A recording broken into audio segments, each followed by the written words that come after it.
Hi, my name is Brooklyn and welcome to my bakery. Today we will be baking my favorite treat, fudge brownies with a Western theme. These are my favorite treats because I love brownies and I love to ride horses even more. Stick with me and they'll become your favorite treats as well. Before we get started, we need to make sure that we have all the ingredients and baker's tools that we need. You will need a box of Betty Crocker fudge brownie mix, 3 tablespoons of water, a half a cup of vegetable oil, 2 eggs, a measuring cup, and 8x8 pan, grease for the pan, a fork, a medium-sized bowl, toothpicks, and oven mitts, and an apron, of course.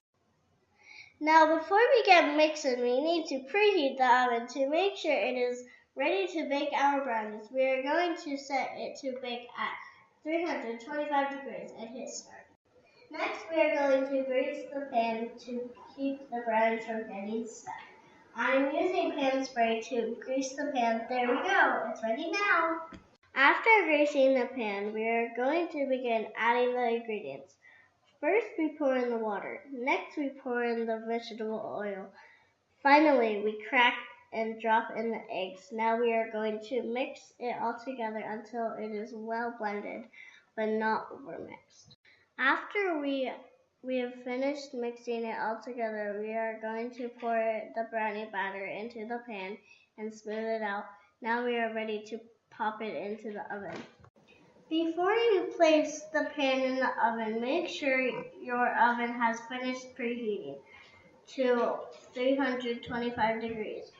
Open the oven and gently place the pan inside. Be careful not to touch the racks inside.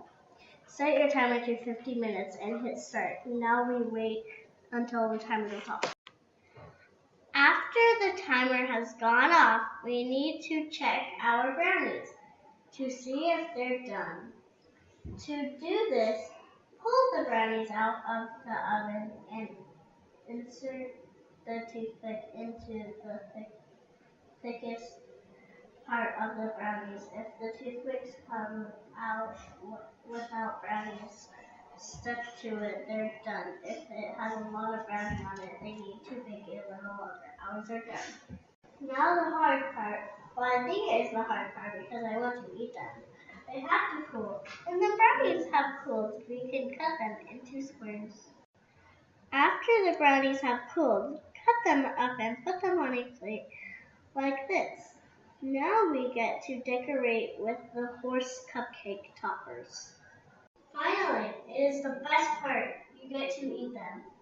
But don't eat the topper. Delicious. Thank you for joining me in my bakery. I hope you had as much fun as I did. Make sure you check out my YouTube channel as I bake milk bake cookies next week. See you next time.